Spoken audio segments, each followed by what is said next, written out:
16. yüzyılın ortaları, Floransa'nın sisli vadilerinde, Arno Nehri'nin kan kırmızı sularında yansıyan bir fırtına gibiydi Medici hanedanı için. Zaferin ve hırsın vahşi dansı. 1537'de genç Cosimo de Medici, şehrin taş kalbine bıçak gibi saplandı. İkinci dük olarak taç giydi. Taç ki ilerleyen yıllarda Toskana Büyük Dükü'nün kanla yoğrulmuş ihtişamıyla Avrupa'nın tahtlarını titretecekti. Bu gök gürültüsü gibi yükseliş, kuzeni Papa 7. Clement'in kutsal tahtı terk edişinin yankılarından doğmuştu. Clement'in gölgesi, Roma'nın yanan meşalelerinde, entrikaların dumanında hala soluklanıyordu. O karanlık perdenin hemen ardında bir başka Medici efsanesi pusuda yatıyordu. Papa X. Leo, 1513'ten 1521'e dek kilisenin demir tahtında hüküm sürmüş, Rönesans'ın alevlerini Roma'nın kalbine üflemişti. Sanatın ve günahın fırtınasını. Ve tam 4 yıl önce, 1533'te, Catherine de Medici'nin kalbi, Fransa'nın geleceğin kralı Henry'nin ellerinde parçalanmış gibiydi. Evlilikleri bir fırtına düğümüydü. Henry, 1547'de tahta çıkınca, Catherine, Avrupa'nın en karanlık saraylarının, zehirli şarapların ve hançerlerin kraliçesi olacaktı. Oğulları, üçü de, Fransa'nın tahtını kanla sulayacak, krallığı bir alev topu gibi yutacaktı. Dahası bir başka Medici kanı, 17. ve 18. yüzyıllarda Bourbon hanedanının damarlarında zehir gibi akacak, Fransa'nın kraliyetini dev bir ejderha gibi saracaktı. Dükler, papalar, kraliçeler, krallar. İşte Medici hanedanının 16. yüzyıldaki kanlı freski buydu. Bir trajedinin ve zaferin vahşi senfonisi. Oysa kaderin en acımasız ironisi burada gizli. Bu cehennemi zirve, ailenin Floransa'da Rönesans'ı bir volkan gibi püskürttüğü 15. yüzyıldan, küllerinden doğmuştu. Tarihin yaralı sayfalarında böylesine derin yaralar açan nadir bir hanedan fırtınasıydı Mediciler.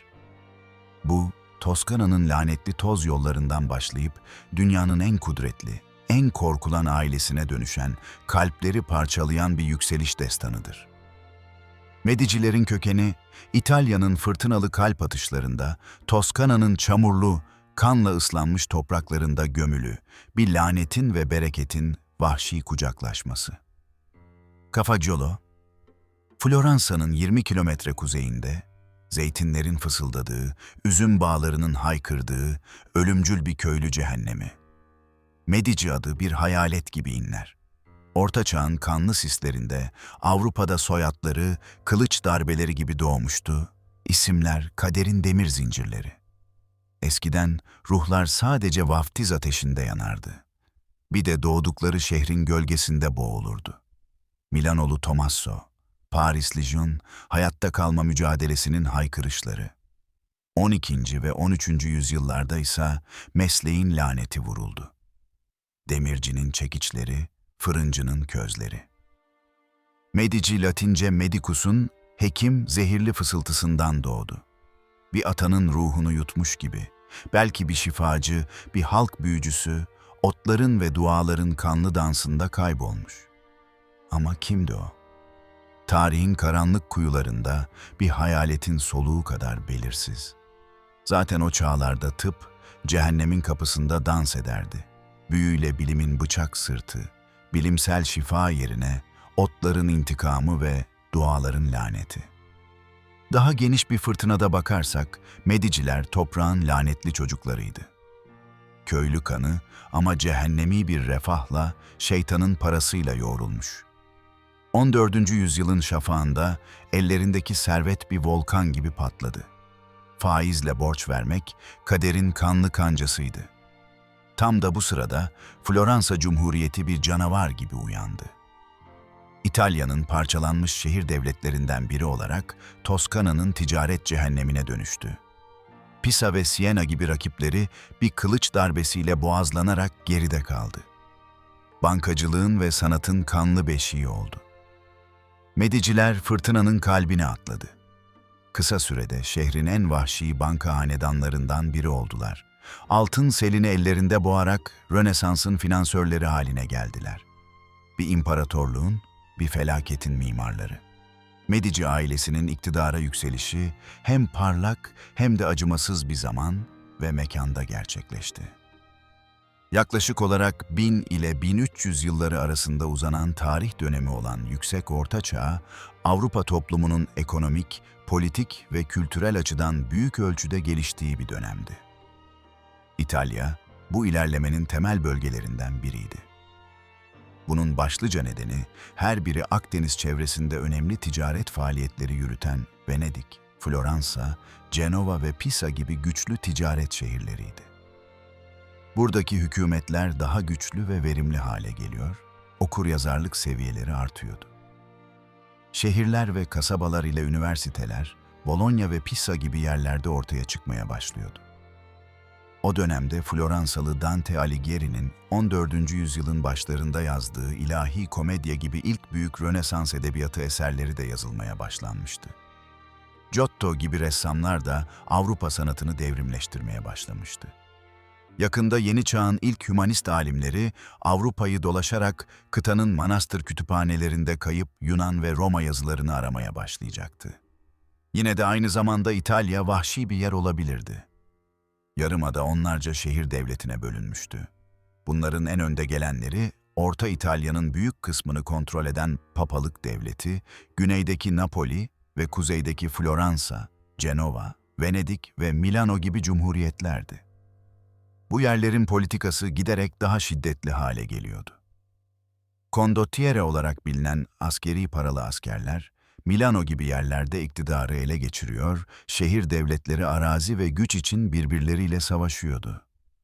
Tüm bunların gölgesinde 1315 ile 1317 yılları arasında Avrupa'yı kasıp kavuran korkunç bir kıtlık ve 30 yıl sonra gelen veba salgını kara ölüm vardı.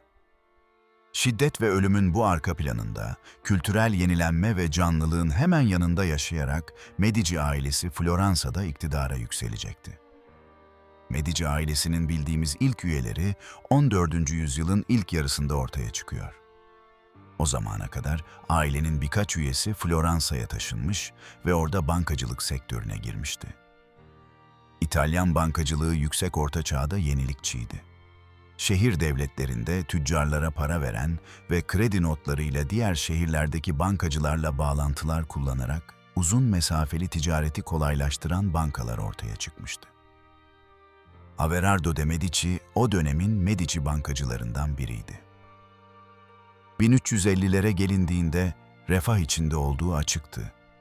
Ancak aile 15. yüzyılda yaratacağı türden bir zenginliğe henüz sahip değildi. Geç Orta Çağ Floransa'sında bu tür bankacılık zenginliği şehrin politikasına karışma yeteneğine dönüşüyordu ve geniş Medici ailesinden bir diğer üye Salvestro'nun Floransa'nın gonfalonieresi olarak görev yapması şaşırtıcı değildi. Bu cumhuriyetin konseyinin başı olan bir mevkiydi. Şehir devletinin bir yıllık belediye başkanı gibi.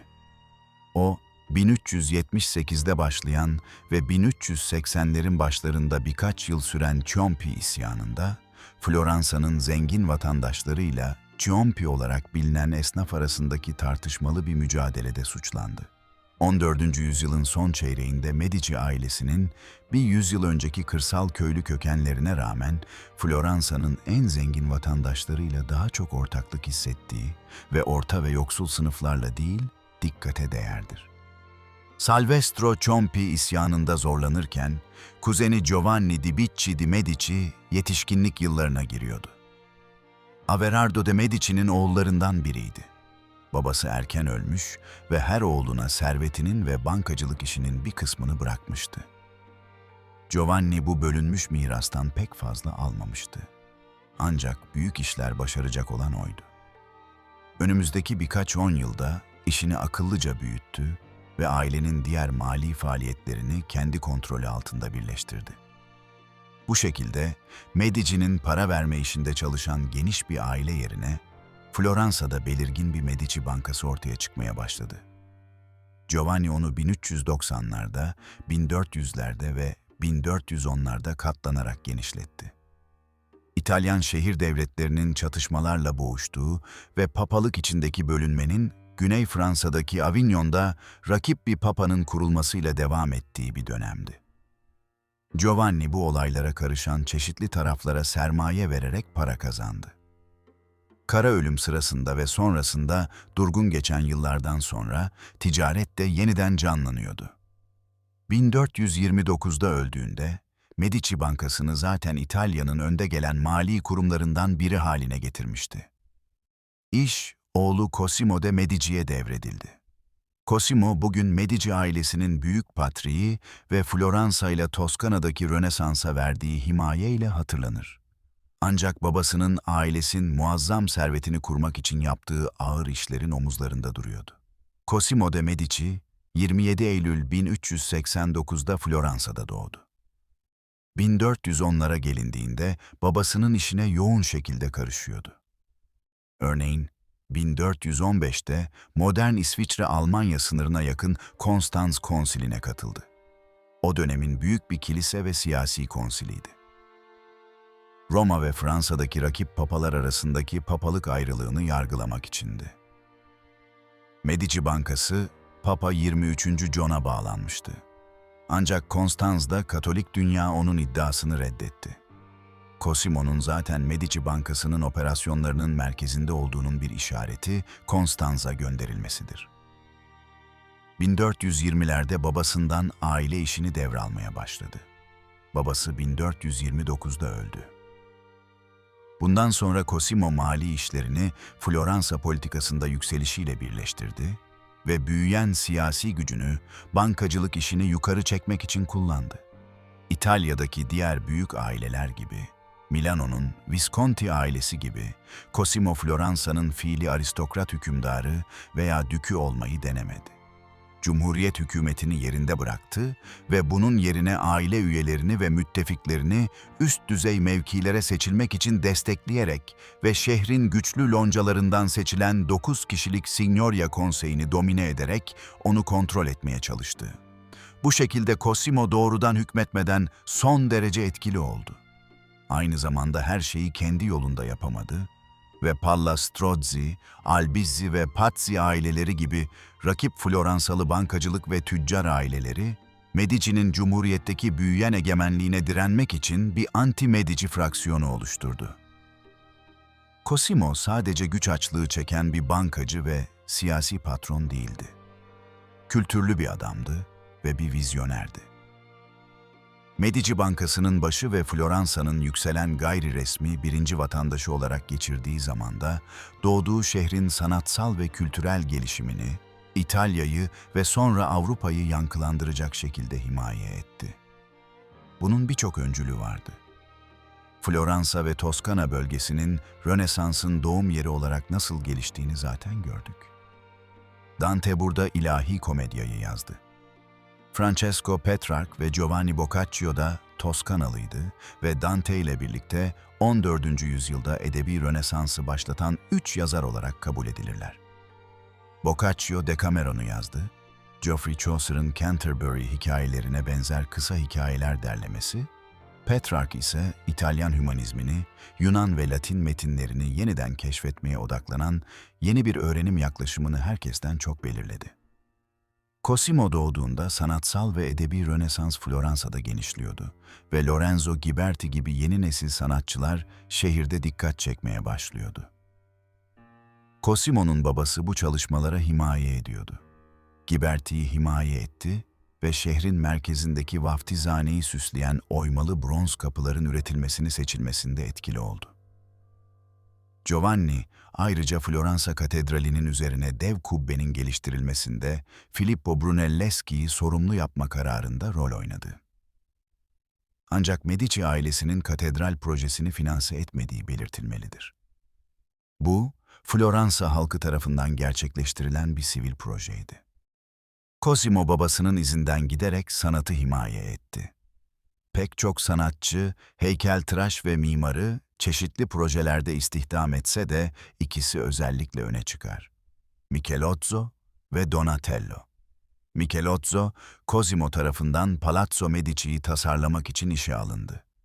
Şehrin merkezinde neredeyse 40 yıl süren bir kentsel saray ve yüzyıllar boyu İtalya'daki birçok diğer palazzoya ilham oldu. Donatello Medici ailesi için sayısız eser üretti, ancak en ünlüsü İsrailli Kral Davut'un bronz heykeliydi. Cosimo'nun onu gerçekten sipariş ettiğine dair kayıt yok. Ancak heykel tamamlandıktan kısa süre sonra Palazzo Medici'nin avlusunda duruyordu. Yani sipariş etmiş olmalı. Sanatsal olarak önemliydi. Çünkü Roma İmparatorluğundan beri üretilen ilk serbest duran çıplak heykeldi. Orta Çağ'da dini nedenlerle çıplaklık hoş karşılanmıyordu ve heykeller genellikle duvarlara gömülüydü. Serbest duran değil. Cosimo ayrıca sayısız hümanist alimi finanse ederek Avrupa'yı dolaşmalarını, manastır kütüphanelerinde ve diğer kurumlarda kayıp Yunan ve Roma kitaplarının el yazmalarını aramalarını veya Bizans İmparatorluğu'nun başkenti Konstantinopolis'e giderek orada Yunanca metinler edinmelerini sağladı. Cosimo tarafından bir dereceye kadar desteklenen bu tür hümanist alimler arasında Niccolo di Niccoli, Leonardo Bruni ve Poggio Bracciolini vardı. Hepimiz onun himayesine borçluyuz. Cosimo için katip ve alim olarak çalışırken Niccoli, el yazısı metinleri okumayı kolaylaştıran yeni bir kaligrafik yazı biçimi geliştirdi. Bugün italik olarak bilinir ve her kelime işlemcide görünür. Cosimo 1433'te Floransa'dan kısa süreliğine sürgüne gönderildi. Çünkü Anti-Medici fraksiyonu onu çok güçlü hale geldiği ve Cumhuriyete tehdit oluşturduğu konusunda diğer vatandaşları ikna etmeyi başardı. Sürgünü uzun sürmedi ve 1434'te kendi müttefiklerini kullanarak oylamayı iptal ettirerek döndü. 5 yıl sonra şehirde büyük bir siyasi ve kültürel konseyi denetledi. Bu, muazzam, zengin ve güçlü bir bankacı olarak yükselişini ve Avrupa'nın en kültürlü figürlerinden biri olarak konumunu gösterdi. Yüzyıllardır Batı Roma Katolik Kilisesi ile Doğu Yunan Ortodoks Kilisesi arasında büyük ayrılık vardı. Bu, çeşitli teolojik ve siyasi sorunlar üzerindendi ve Konstantinopolis'ten yönetiliyordu. Bizans İmparatorluğu'nun başkenti. 15. yüzyıla gelindiğinde Osmanlı Türk İmparatorluğu'nun tehdidi altındaki Bizans İmparatorluğu'na Batı Kilisesi'nin yardım etmesi için büyük ayrılığın iyileştirilmesi zorunluydu. 1430'larda İtalya'daki Floransa ve Ferrara'da bu amaca yönelik konseyler yapılmıştı. Cosimo 1439'da Floransa'ya dönüşü müzakere etti ve büyük ayrılığı sona erdirmekte büyük bir atılım yapıldı. Cosimo'nun Avrupa'daki ününü pekiştirdi. Sonunda Floransa'da 1439'da ulaşılan anlaşmalar Konstantinopolis'teki Yunan Kilisesi liderleri tarafından reddedildi ve şehir 1453'te Osmanlılara düştü. Ancak 1439 Floransa Konsili başka açılardan da önemliydi. Yunan heyeti, Gemistos Platon ve Bessarion gibi önde gelen alimleri içeriyordu. Bu adamlar 1439'da Floransa'ya Platonik ve Neoplatonik felsefenin yeni unsurlarını yeniden tanıttı. Zamanla Cosimo, bu antik Yunan felsefe okullarının çalışmasını ilerletmek için şehirde bir Platon Akademisi'nin kurulmasını finanse etti. Burada bir soru doğar.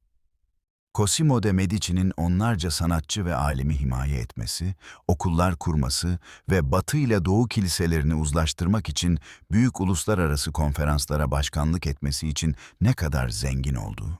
Torunu Lorenzo de Medici'nin bir ifadesi, sadece 1434 ile 1470'lerin başı arasındaki dönemde sanat himayesi, Floransa inşaat projeleri, alim takımlarının bakımı ve Platon Akademisi'nin kurulması için harcanan miktarı gösterir.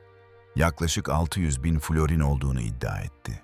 Enflasyonu ayarlayarak ve para birimi eşdeğerliklerinin zor sorunuyla hesaplayarak mali tarihçiler bunun bugünün parasıyla yarım milyardan biraz fazla dolara eşdeğer olduğunu savunur. Ve bu sadece sanat harcamalarıydı. Genel servetlerini anlamak daha zor, özellikle de zamanla dalgalandığı için. Açık olan, Cosimo'nun liderliğinde bankanın İtalya'nın ötesine genişlediğidir. Örneğin 1440'lara gelindiğinde Alplerin kuzeyinde Lyon, Cenevre ve Bruges gibi şehirlerde büyük şubeleri vardı. Bruges, şubesi özellikle önemliydi. Çünkü Medici'ye düşük ülkelerdeki son derece karlı tekstil ticaretine girmesine izin verdi. Aile Londra'da bile bir şubeye sahipti ve 1450'ler ile 1460'larda Gül Savaşları'nda savaşan çeşitli gruplara para verdi. Ancak bu nihayetinde aşırıya kaçtı ve şube 1470'lerde kapatıldı. Sadece bankacılık değildi. Medici başka ekonomik faaliyetlere de yayıldı. Özellikle kumaş boyamada kullanılan bir madde olan alüm madenciliğinde karlı bir pay geliştirerek. Cosimo de Medici 1464'te 74 yaşında öldü. Oğlu Piero tarafından halef edildi ancak o gut hastası bir adamdı ve sık sık yatağa mahkumdu. 1469'da babasından sadece 5 yıl sonra 53 yaşında öldü. Saf stratejik bakış açısından Cosimo'nun torunu Lorenzo'nun halefliği çok şanslıydı. Piero'nun banka yönetimindeki 5 yılı harika değildi. Büyük kredileri aşırı şekilde tahsil etmişti. Uzun vadeli borçluların temerrüde düşmesine neden olmuştu. Lorenzo daha kurnazdı ve dedesiyle aynı kumaştandı. Zamanla Lorenzo il Magnifico, muhteşem Lorenzo olarak bilindi. 1 Ocak 1449'da doğdu ve babasını banka ve ailebaşı olarak devraldığında oldukça genç bir adamdı. Önümüzdeki 20 yılda Medici'yi Floransa Cumhuriyeti'nde siyasi güç kazanan ağırlıklı bir bankacılık ailesinden, papalar ve yabancı devletlerle ittifaklar kuran ve diğerlerine dönen İtalya'nın genel güç politikalarında büyük bir oyuncu haline getirme dönemine yönlendirdi. Lorenzo ayrıca keskin zekalı, kendisi yetenekli bir yazar ve şair ve dedesi gibi sanat himayecisiydi. Mükemmel zevkle.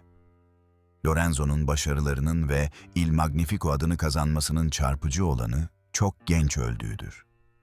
20'li yaşlarının ortalarından itibaren ciddi sağlık sorunları yaşıyordu ve tıbbi tarihçilerin inandığına göre akromegali, vücudun çok fazla büyüme hormonu ürettiği bir durumdan 43 yaşında öldü. Lorenzo'nun sanat himayesi neredeyse efsanevidir. Michelangelo, Leonardo da Vinci, Sandro Botticelli, Domenico Ghirlandaio ve Andrea del Verrocchio gibi sanatçıları içeriyordu.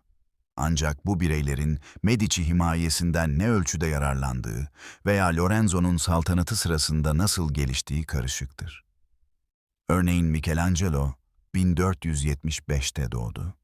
Lorenzo öldüğünde sadece 17 yaşındaydı ve Sistine Şapeli'ndeki ve başka yerlerdeki büyük eserlerini 10 yıllar sonra üretecekti. Ama 1488 ile 1492 arasında Floransa'daki çıraklık yılları Lorenzo'nun himayesi altındaydı ve Medici Palazzosu'nda bir süre yaşadı. Umut vadeden bir sanatçı ve alim olarak tanımlandıktan sonra. Lorenzo'nun diğerlerinin çalışmasını ilerletmedeki rolü daha açıklayıcıdır. Gençliğinden yetişkin kariyerine kadar Sandro Botticelli'nin büyük bir himayecisiydi. En ünlü iki eseri Venüs'ün Doğuşu ve La Primavera muhtemelen Medici ailesi tarafından sipariş edildi. Ancak bu tamamen kesin değil. Leonardo da Vinci, Lorenzo'nun yıllarca mali desteğini alan Andrea del Verrocchio'nun atölyesinde eğitim aldı. Başka yerde Lorenzo dedesinin şehrin burslarını desteklemesini sürdürdü. İyi bir örnek. Marsilio Ficino'nun devam eden himayesidir. Cosimo'nun Yunan Platonik ve Neoplatonik felsefe ve öğrenimini canlandırmak için kurduğu Platon Akademisi'nin merkezindeydi. Lorenzo ona inancını sürdürdü ve Ficino 1470'lerde ve 1480'lerde Medici himayesi altında birkaç önemli kitap üretti. Bunlar Lorenzo'nun ailebaşı olduğu dönemde Medici himayesinden yararlanan daha önde gelen sanatçılar, heykeltıraşlar ve alimlerin sadece bir örneğidir. Daha da çarpıcısı, bunun muhtemelen sadece 50.000 nüfuslu bir şehirde gerçekleşmesidir. Lorenzo'nun sanat himayesi ne kadar etkileyici olsa da, Floransa'nın tartışmasız birinci vatandaşı olarak konumunu sağlamlaştırma çabaları zaman zaman dirençle karşılaştı. 1478'de büyük bir tehditlerle yüzleşti. Medici hanedanı Floransa içinde daha zayıf bankacılık ve siyasi ailelerden birçok düşmana sahipti. 1433'te Floransalıların Cosimo'yu devirmeye çalıştığı. Ancak bir yıl sonra sürgünden daha güçlü döndüğü için Medici'ye karşı harekete geçmekten çekiniyorlardı. 1470'lerin ortalarında Lorenzo'nun düşmanlarından bazıları Francesco ve Jacopo Pazzi önderliğinde Papa 4. Sixtus'la gevşek bir ittifak kurdu ve Lorenzo'yu öldürmeyi planladı. 26 Nisan 1478 Pazar sabahı, Medici kardeşler Floransa Katedrali'nde pazar ayinindeyken saldırdılar. Medici kardeşler dua ederken Pazziler ve adamları şiddetin yasak olduğu kutsal bir alanda onlara saldırdı. Giuliano anında öldürüldü. Lorenzo kaçmayı başardı ve takip eden saatlerde misilleme yaptı.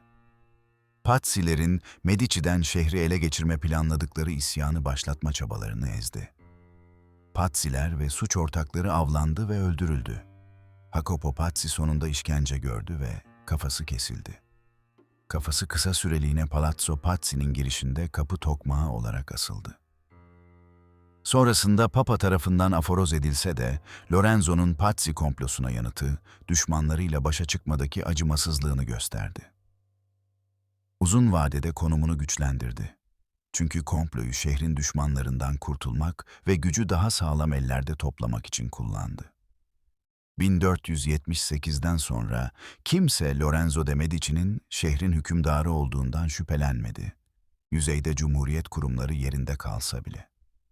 Medici hanedanının Floransa üzerindeki gayri resmi hükümdarlığı, hanedanın yetenekli üyeleri tarafından yönetildiği sürece etkiliydi. Bu, bir yüzyıl boyunca gerçekleşmişti. Giovanni, Cosimo ve Lorenzo, ailelerinin servetini ve gücünü büyük ölçüde genişlettikleri neredeyse kesintisiz bir yüzyıl sağlamıştı. Bu süreçte şehrin en büyük sanatçılarını ve alimlerini himaye etmiş ve Pazzi gibi düşmanları alt etmişti. Böyle bir sistemin sorunu, sonunda daha az yetenekli aile üyelerinin gelmesidir. Lorenzo'nun haleflerinde kısmen böyle oldu. Ayrıca talihsizlerdi, çünkü İtalya'daki olaylar Yarımada'yı destabilize edecekti. 1492'de erken öldüğünde Lorenzo, oğlu Piero tarafından halef edildi. Hemen zorluklarla yüzleşti. Çünkü Cosimo ve Lorenzo'nun 10 yıllar boyunca gücü merkezileştirmesinden sonra ailenin diğer kolları huzursuzdu. Bankanın talihi de düşüyordu. Çünkü Lorenzo tüm büyüklüğüne rağmen para yapmaktan çok harcamayı önceliklendirmişti. Sonra 1494'te başka bir büyük sorun patlak verdi. İtalyan savaşları başladı. Fransa ve İspanya 15. yüzyılın sonlarında Batı Avrupa'nın en güçlü iki krallığıydı. İtalya'ya, özellikle Güney Yarımada'daki Napoli çevresine tarihi bağlantıları vardı. Napoli geçmişte hem Fransız hem İspanyol kraliyet evleri tarafından yönetilmişti. Böylece 1494'te Napoli kralı 1. Ferdinand öldüğünde, Fransa kralı 8. Charles Napoli'yi güvenceye almak ve İtalya genelinde etki kazanmak için İtalya'yı işgal etti. İspanyollar askeri olarak karşılık verdi.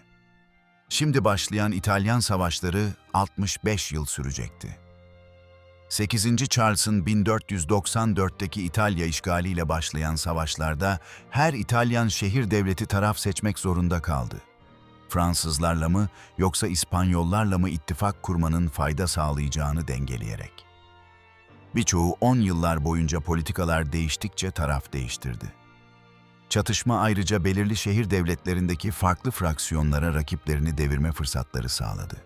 Gerçekten de Fransa Kralı 8. Charles'ın 1494'te Yarımada'yı işgaline ikna edilmesinin nedenlerinden biri, kuzeni Gian Galeazzo Sforza'nın Milano Dükü konumunu ele geçirmeye çalışan Ludovico Sforza'yı desteklemekti.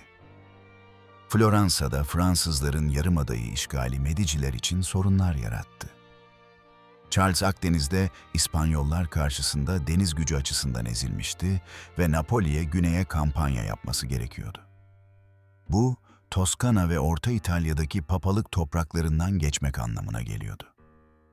Piero bu yüzden Fransız kralıyla müzakere etmek zorunda kaldı. Fransız kuvvetlerinin topraklarından geçmesine izin vereceğini ve yoksa savaşta tarafsız kalacağını teklif etti. Charles bunu kabul edilemez buldu ve bir ittifakle Toskana'daki birkaç askeri kalenin kontrolünü talep etti. Piero'nun seçeneği azdı. Çünkü Charles'ın büyük ordusu Toskana sınırlarında toplanıyordu. Şehir konseyine şartları sunduğunda Medici'ye muhalefet kaynadı. 1490'ların başında Floransa'da giderek daha fazla takipçi kazanan radikal Dominik rahibi Girolamo Savonarola'nın vaazları tarafından körüklenerek. Savonarola ve Piero'nun Charles'a teslimiyeti tarafından kışkırtılan Medici'ler şehirden sürüldü ve Cumhuriyet hükümeti tamamen yeniden kuruldu. Medici hanedanı görünüşte iktidardan düşmüştü. Floransa'dan kovulduktan sonra Piero sürgüne gitti. Güçlü Venedik Cumhuriyeti'nde bir süre yaşadı. Piero'nun bir avantajı, Floransa'dan kovulma koşullarının Fransız desteğini kazanmasıydı. 1503'teki ölümüne kadar hayatının kalanında Fransız yardımıyla Toskana'daki konumunu geri almaya çalıştı. Bu arada Floransa radikal politikalar döneminden geçti. Savonarola'nın gücü büyümeye devam etti. Bu, 7 Şubat 1497 gecesi Floransa meydanında ünlü kibir ateşinde zirveye ulaştı. Kutsal sayılabilecek ikonlar ve kültürel eserler yakıldı. Savonarola kendisi çok daha uzun sürmedi ve bir yıl sonra şehir yetkilileri tarafından öldürüldü. Yerine Piero Soderini ve Niccolo Machiavelli gibi Cumhuriyet yetkilileri iktidara geldi. Sonunda diplomatik durum yine değişti ve Soderini Floransa'yı Fransızlarla ittifaka soktu. Bu, Lorenzo'nun genç oğlu, yeni Giovanni de Medici'yi İspanyollarla ittifaka yöneltti. Piero'nun 1494'te devrildiği ve 1503'te öldüğü kardeşinin ölümünden sonra sürgündeki ailenin yeni başı olarak ortaya çıkmıştı. Roma'da yaşarken Papa II. Julius'un yardımını da kazandı. 1512'de hem papalık hem İspanyol yardımıyla Floransa hükümeti içinde bir isyan başlatarak Medici'lerin kan dökülmeden şehre dönmesini sağladı. Eğer şehre kuşatma yapsaydı olabilecek bir katliam olmadan. 18 yıl sürgünden sonra Medici hanedanı Rönesans'ın evine geri dönmüştü. Giovanni Floransa'da iktidarı geri alma çabasını yönetmişti.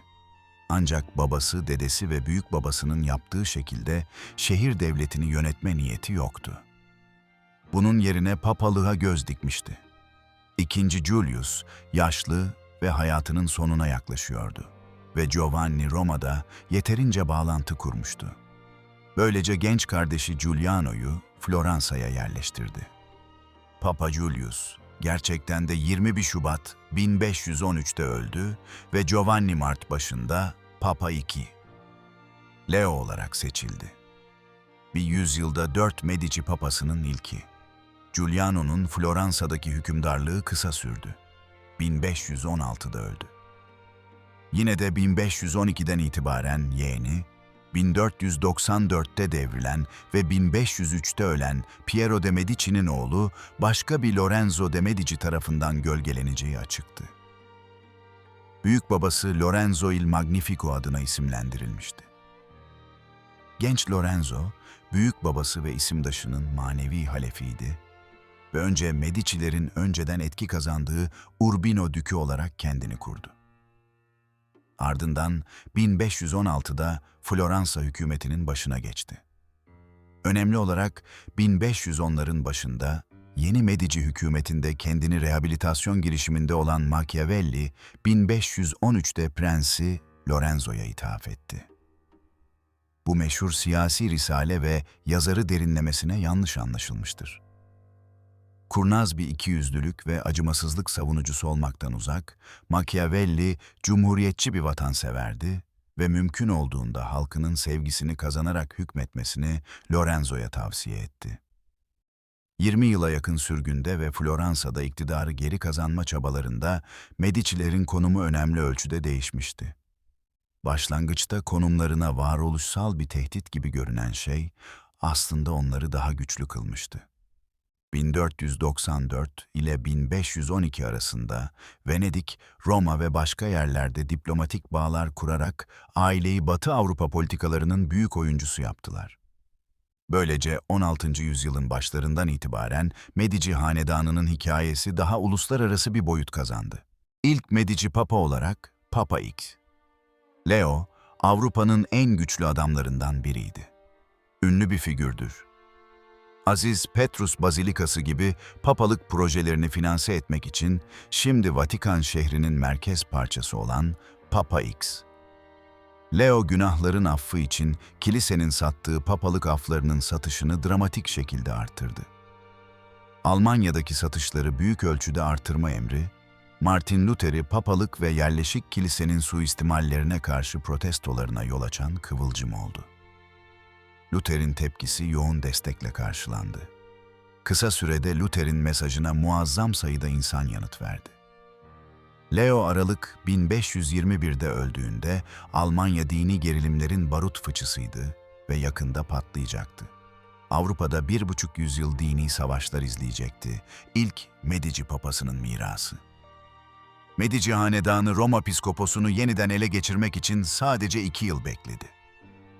Papa olarak Leo, kuzenlerinden birinin 1478'deki Pazzi komplosunda Floransa Katedrali'nde suikasta uğrayan Giuliano de Medici'nin oğlu Giulio'yu Floransa Başpiskoposu ve kilise kardinali olarak yükseltmişti. Babasının öldürülmesinden 1 ay sonra doğan Giulio, 1510'larda kuzeni tarafından kilisede hızla terfi ettirilene kadar ailenin görece belirsiz bir üyesiydi. 1523 Kasım'ında Papa 6. Adrian'ın ölümünden 2 ay sonra papalık konklavı Giulio'yu 45 yaşında Papa 7. Clement olarak seçti. Papalık dönemi son derece zorlu olacaktı. Almanya'nın ötesine Protestan Reformasyonu'nun yayılmasıyla uğraşmak zorunda kaldı. 1527'de İsveç resmen Protestanlığa devlet dönüşümüne başladı ve Danimarka ile İngiltere gibi diğerleri 1530'ların başında o yöne kaymaya başladı. Clement'in Papa olarak zamanının çoğu Protestanlığın yayılmasını durdurmaya harcanmıştı, evdeki elleri bağlıyken. İtalyan savaşları 1520'lerde yeni şiddetli bir aşamaya girmişti ve 6 Mayıs 1527'de İspanya Kralı ve Kutsal Roma İmparatoru 5. Charles'ın isyancı askerleri Roma'yı yağmaladı. Aylar boyunca şehir İspanyollar tarafından işgal edildi, veba şehri kasıp kavururken yavaş yavaş çekildiler. İspanyolların sanal esiri olarak Clement, Aragonlu Catherine'den boşanma için papalık onayı alamayan 8. Henry ile müzakerelerde elleri bağlıydı. Bu, İngiltere'yi Protestan kampına sürüklemede önemli rol oynadı. 5. Charles'ın halasıydı. Roma'da sıkışmış ve Papa olarak birçok zorlukla karşı karşıya olsa da, Roma Katolik Kilisesi'nin başı olarak statüsü Clement'i 10 yıldan fazla Medici Hanedanı'nın fiili başı yaptı. 1534 Eylül'ünde 11 yıl pontiflikten sonra öldü. Ölümünden önce aileyi radikal şekilde dönüştürdü. 1512'de Floransa'ya restorasyondan sonra bile ailenin düşmanları tamamen ezilmiş olsa da şehirdeki Cumhuriyet yönetiminin örtüsü korunmuştu. Şehirde bir fraksiyon 1527'de bir kez daha Medici'yi devirmeye çalıştı. Genç Lorenzo'nun oğlu olarak yetiştirildi. Ancak genel olarak Papa Clement'in gayrimeşru oğlu olduğuna inanılır. Bu Clement'in 1532'de Alessandro'nun Floransa'nın ilk dükü olarak yükseltilmesini desteklemesiyle uyumludur. Yüzyıldan fazla Medici'nin Cumhuriyet'in baskın ailesi olmasından sonra demokratik hükümet kisvesi kaldırıldı ve şehrin siyasi sistemi Medici tarafından kontrol edilen aristokrat bir dükalığa dönüştürüldü. Alessandro sadece 5 yıl hükmetti. 1537'de uzak bir kuzeni tarafından suikasta uğradı ve İtalyan savaşları sırasında saygın bir paralı asker komutanı olan aile üyesinin oğlu Cosimo the Younger tarafından halef edildi. Bu Floransa'nın 15. yüzyılın büyük hükümdarları Lorenzo il Magnifico ve diğerlerinin farklı bir kolundan yönetilmesine geçişi işaretledi. Bu yeni Cosimo neredeyse 4-10 yıl dük olarak hükmedecekti. Hatta 1569'da ünvanını Floransa Dükü'nden Toskana Büyük Dükü'ne değiştirdi. Papa Clement ölümünden önce aileyi kraliyetlere ve aristokratlara dönüştürmek için başka bir büyük adım attı. 1530'ların başında genç kuzeni, genç Lorenzo'nun kızı Catherine de Medici Roma'ya çağrıldı. Orada Clement Avrupa'nın kraliyet evleriyle olası evlilik ittifaklarını müzakere etmeye başladı. 1533'te Catherine sadece 14 yaşındayken oluşan eşleşme, 1. Francis'in ikinci en büyük oğlu Henry ileydi. Sadece 3 yıl sonra Henry'nin abi, Bretanya Dükü Francis'in veremden öldüğüne inanılıyor. Catherine'in Fransa kraliçe eşi statüsü nedeniyle bu dönemdeki Medici hanedanına odaklanan dikkat kaçınılmaz olarak Catherine'e yönelmiştir. Kraliçe konumu 1559'da çok önemli hale geldi. Kocası Cateau Cambrésis Antlaşması'nı kutlamak için düzenlenen bir turnuvada tuhaf bir mızrak dövüşü kazasında öldüğünde, antlaşma Fransa ile İspanya arasındaki 65 yıllık aralıklı savaşı sona erdirmek için kabul edilmişti. Henry'nin 40 yaşında ölümüyle onun ve Catherine'in en büyük oğlu tahta çıktı. Fransa Kralı 2. Francis olarak. Sadece 1,5 yıl hükmetti ve 5 Aralık 1560'ta bir kulak enfeksiyonundan öldü. Sıra kardeşine geçti, 9. Charles kral oldu. Çocuğun gençliği nedeniyle reşit olana kadar onun adına bir naiplik hükümeti kuruldu. Catherine bu yüzden 1560'ların ve 1570'lerin politikada büyük rol oynadı. Bu, Fransa tarihinin son derece değişken bir dönemiydi. Çünkü Fransız Katoliklerle Protestanlar arasındaki din savaşları krallığı böldü ve düzenli şiddet patlamalarına yol açtı. Catherine'in kızı Margaret'in Navarralı Henry ile evliliğinden günler sonra 23 Ağustos 1572 gecesi başlayan Paris'teki Aziz Bartolomeus günü katliamında kötü şöhretli olarak merkezdeydi. Navarre hanedanının başı Protestandı. Katolik Margaret'in Protestan Henry ile evliliği Fransa'daki savaşan fraksiyonları uzlaştırmak içindi. Bunun yerine yeni bir savaş patlamasına yol açtı. Bu ve diğer yollarla Catherine 1589'daki ölümüne kadar Fransız politikasında sıklıkla kötü niyetli bir rol oynadı. Catherine 5 Ocak 1589'da öldü. O zamana kadar 4 oğlundan 3'ü ölmüştü. Charles 1574'te ve bir diğeri Anjou ve Alençon Dükü Francis 1584'te. Bu, Catherine'in tek hayatta kalan oğlu, 3. Henry'nin Fransa'daki Valois hanedanının umutlarını taşıdığı anlamına geliyordu. Ama evliliği çocuk doğurmamıştı ve annesinin ölümünden sadece 8 ay sonra bir Katolik fanatik Jacques Clement tarafından suikasta uğradı. Henry'nin Fransa protestanlarına çok fazla taviz verdiğini düşünüyordu. Bununla Medici unsuru Fransız kraliyet hattında kısa süreliğine tükendi. Gerçekten de Catherine'in evlendiği Valois hanedanının tüm erkek hattı sona erdi. Taht buna göre 1572'de Aziz Bartolomeus günü katliamından hemen önce Catherine'in kızı Margaret'in evlendiği Protestan Prens Navarre hanedanından Henry'e geçti. Evlilikleri uğursuz başlangıçlarını yansıtmıştı ve yıllarca ayrı yaşamışlardı. Henry kayınbiraderini Fransa Kralı 4. Henry olarak devralmadan önce. 1599'da boşandılar. O zamana kadar Henry Roma Katolikliğine dönmeyi kabul etmişti ve Fransız din savaşlarını sona erdirmişti. Ünlü sözüyle Paris bir messeye değer. Ama bu Medici etkisinin Fransa'daki sonu değildi.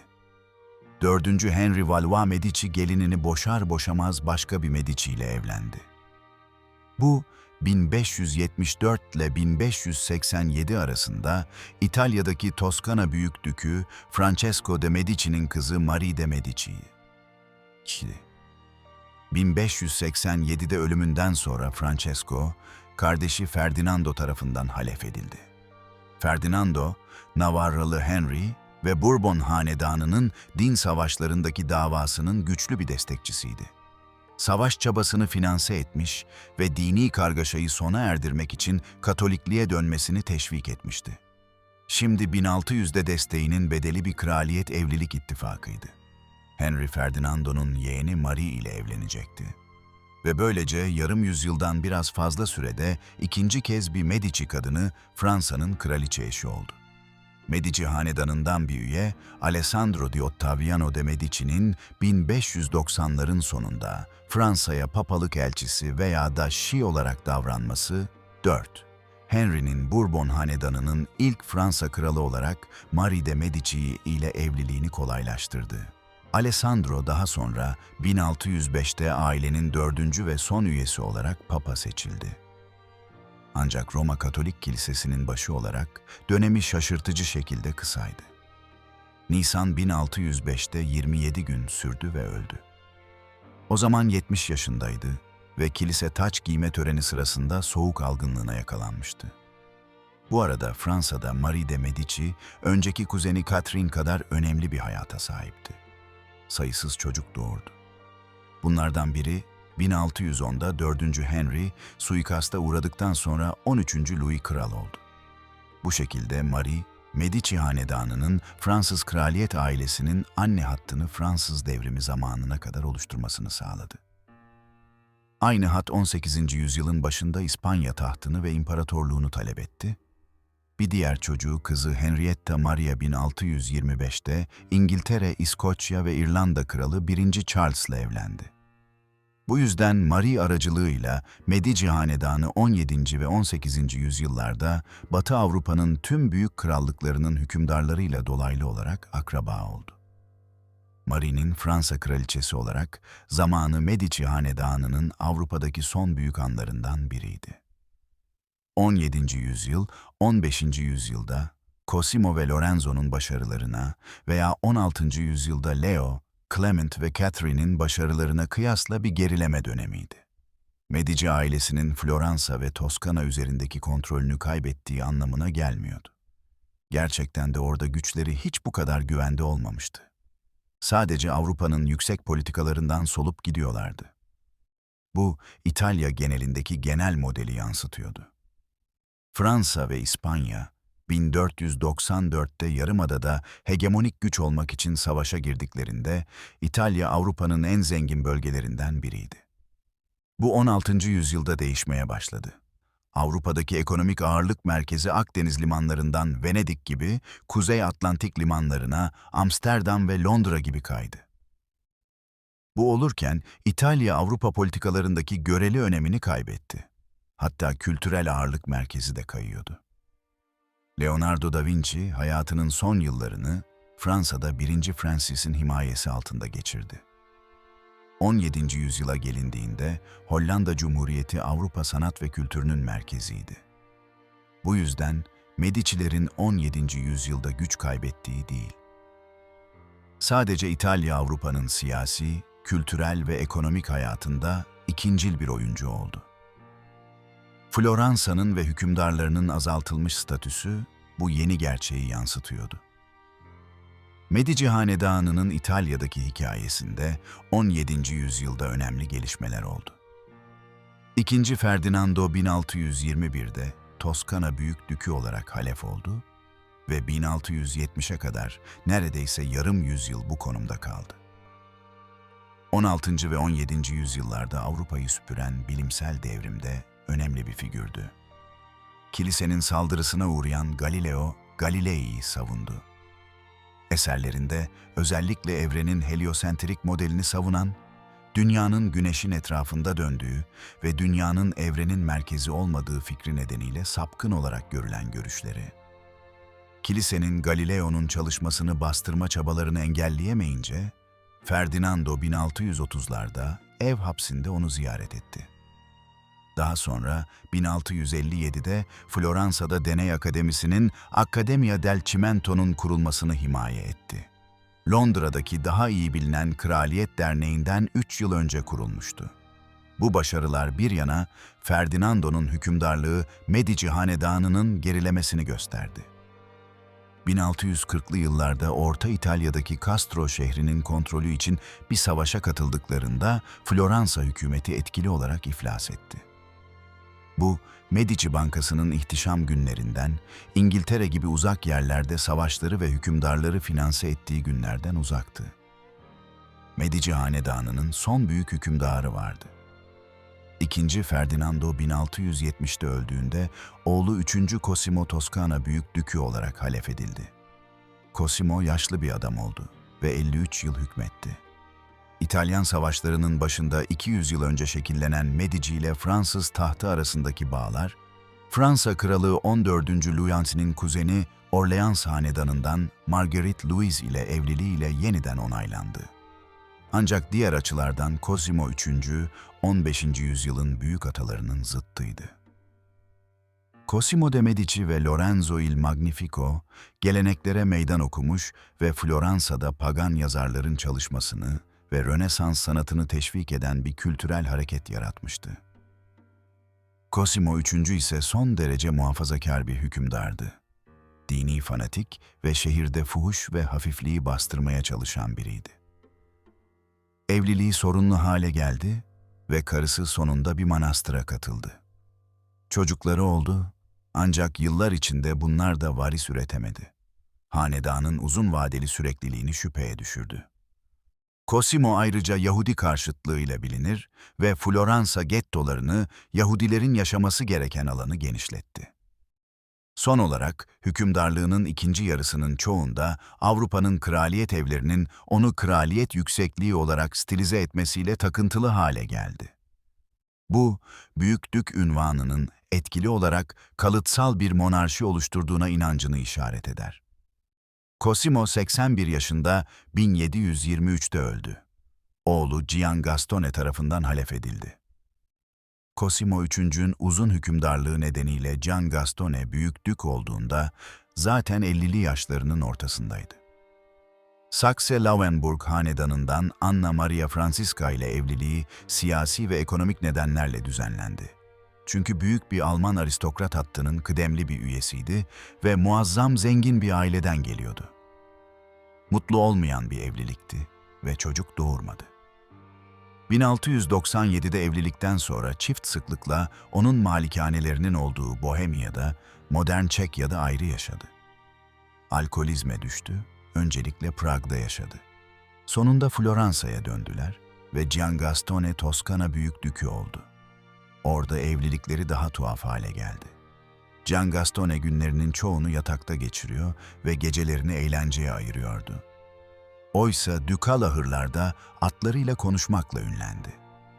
Evlilik Medici hanedanının düştüğünü gösteriyordu. Yüzyıllar önce Medici ailesinin kendi servetini Fransız kraliyet ailesine evlenmek için kullandığı yerde büyük bir çeyiz ve servet edinmek için girilmişti. İspanyol Veraset Savaşı 1701'de patlak verdiğinde Floransalılar karışmaktan kaçındı. Çok pahalıya mal olacaktı. Nihayetinde düşen servetleri değil, basit biyoloji hanedanı yok etti. Giangastone ve Anna Maria'nın evliliği çocuk doğurmadı ve Medici hanedanının tüm ana kollarında erkek hattı tükendiğinde, Giangastone 1737'de öldüğünde, Lorraine ve Bar-Dükü Habsburg hanedanından Francis tarafından halefedildi. Böylece yüzlerce yıldan sonra Medici hanedanının Floransa'daki hükümdarlığı sona erdi. Giangastone'un 1737'deki ölümü, Toskana Büyükdükalığına doğrudan talep eden Medici hanedanının kıdemli hattını sona erdirdi. Daha geniş aile ise başka yerlerde hala hayattaydı. Örneğin Medici ailesinin Floransa'da güç kaybettiği zamanda Fransa Kralı 15. Louis hükümdardı. Marie de Medici'nin torununun torununun torunuydu. 1737'deki yeni büyük dük Habsburg hanedanından Francis kendi yolunda 1574 ile 1587 arasında Floransa'da hükmetmiş Francesco I de Medici'den geliyordu. Ailenin genç kolları İtalya'da yerel prensler olarak hayatta kaldı.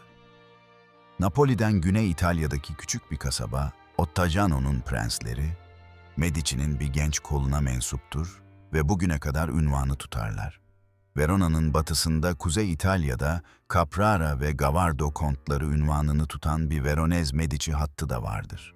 Toskana Habsburg hükümdarlığı altında bir yüzyıldan fazla devam etti. Ancak Fransız devrimci ve Napolyon savaşları sırasında bir kesintiyle. Büyük Dükalık halkı 1859'daki 2. İtalyan Bağımsızlık Savaşı'nın sonunda Sardinya Krallığı'na katılmak istedi ve 1861'de ortaya çıkan Birleşik İtalya Krallığı'nın parçası oldular. Bugün Floransa'ya gelen bir ziyaretçi, Medici ailesinin izini her yerde görebilir. Floransa'nın büyük katedrali geç Orta Çağ'da Cumhuriyet'in sivil gururunun bir kanıtı olsa da, 15. yüzyılda Mediciler tarafından himaye edilmiş kısımları vardır. Şehirdeki birçok diğer bina 300 yıl Medici hükümdarlığının ürünüdür. Bunlardan biri 16. yüzyılda 1. Cosimo tarafından inşa edilen Uffizi binasıdır. Bugün dünyanın büyük sanat müzelerinden biridir. Medici ailesinin sanat koleksiyonu burada sergilenir. Burada bir ziyaretçi Botticelli, Donatello, Michelangelo ve 15. yüzyılda Medici himayesiyle yükselen birçok diğer figürün eserlerinin yanından geçer. 14. yüzyılda mütevazı bankacılar olarak ortaya çıkanlar, 15. yüzyılda Cosimo de Medici muazzam servet ve güç edinebildi. O belki de birey olarak İtalyan Rönesansı'nı finanselemekten en sorumlu olan ve torunu muhteşem Lorenzo'nun devam ettirdiği gelenekti. Bu, Medici hanedanının altın çağıydı. İki muazzam zeki, kültürlü ve acımasız adam aileyi büyüklüğe fırlattı. İronik olarak ailenin en somut güç dönemi daha sonra geldi. 16. yüzyılda aile Floransa ve Toskana üzerinde mutlak kontrol kurdu. Papalığı bir yüzyılda 4 kez talep etti ve sadece erkekler değildi. İki Medici kadını Fransız kraliyet aileleriyle evlendi. Marie de Medici'nin torunları Fransız devrimi zamanına kadar Fransa'yı yönetti. O zamana kadar ailenin Toskana'yı yönetme günleri sona ermişti. Ordular veya komplolarla değil, genetik yenilgiyle. Erkek soyu tükenince Medici yönetimi Floransa'da sona erdi. Yine de Cosimo ve Lorenzo'nun Rönesans'ı yaratmadaki rolü asla unutulmayacak. Medici hanedanı hakkında ne düşünüyorsunuz? Avrupa din savaşlarını sürdürerek yarardan çok zarar veren acımasız güç tüccarlarından oluşan bir aile miydiler? Yoksa İtalyan Rönesans'ını teşvik eden aydın yöneticiler olarak mı kutlanmalılar? Lütfen yorum bölümünde bize bildirin. Bu arada izlediğiniz için çok teşekkür ederim.